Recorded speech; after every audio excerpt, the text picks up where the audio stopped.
Yo, what's up, guys? I just want to bring a quick video and talk about a little of the control settings and bindings, things like that in Super People. If you've played PUBG, you probably have been able to figure this out. In this game, there's a third person and a first person perspective option. You know, it's whatever your preference is on how you play, but if you do like to play first person, you may notice that the way you aim works kind of feels a little weird at times, maybe not too intuitive. And one of the reasons for that is because it has an aim only and an ADS only function. If you've played other games and you're accustomed to holding down your right mouse button to aim, down your sight to shoot, then you probably want it on hold. If you are played other games similar, like played PUBG before, or you played something like Escape from Tarkov, maybe you are more comfortable with the other option, which is toggle, where you click your right mouse and then you have to click it again to basically go back to your normal perspective. So if you put it into toggle, you're going to click it to basically switch back to your normal perspective instead of when you let go of holding it down, it just simply does it for you. So this may seem still confusing because why are there two of them?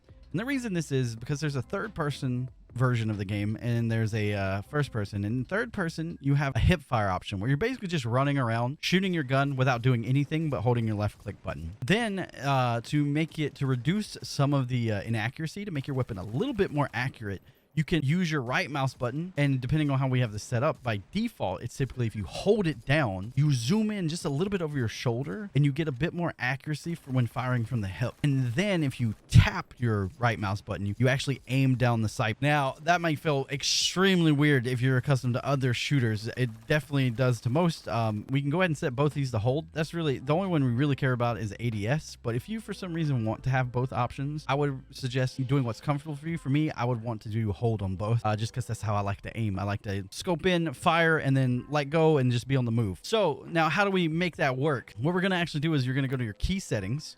When you're in your key settings, you're going to notice when you get under the combat section, there's a fire, which is what it should be. Then you see aim/scope mode. And now this is typically going to be set to your right mouse. And that's where that hold versus click option comes in. We want to unbind that, just completely remove the bind. And then you can choose. If you want to be an ADS gamer, where you hold down your right mouse like pretty much every shooter you probably ever played, then you can just bind that to ADS only. And for the aim only, I have that to another button on my mouse. Even though I never use it, there might be some advantages to using it. It's just more comfortable for me, and I guess maybe I'm a little lazy. But if I wanted to use it, I could just simply hold the other button on my mouse. It's on a button on the side of my mouse. I could hold that, and I would get the little slight zoom in option versus the full ADS option. So I still have it enabled. I just set it to two different key bindings. But this is going to get you set up to play the game like you're probably most comfortable, or what's more familiar anyway. As you play, you may want to change this. You may want to remove this altogether. You may incorporate this more. Again, if you're playing third person a lot, these settings may help you out if you want to, you know, also trying to be more comfortable with like something that feels more reminiscent of other games you've played. I play mainly first person, and for that reason, this like feels the most natural and more in line with other games I've played. Of course, if you have any questions, just drop a comment below. I'll do my best to answer them. Maybe we'll make some new videos in the future if you have any ideas or any things you'd like to see explored. And if you make the changes, I'd love you to leave a comment and let me know what you thought about switching it up to this option, or if you found something that worked a little better for you. And if you want to share it with me directly, you can come over to twitch.tv/justmecasey, drop a follow and hit those notifications. We'll see you in the chat, and we can talk all about Super People. Looking forward to many hours to come on this game. Hope you guys have a fantastic day, and thanks for tuning in.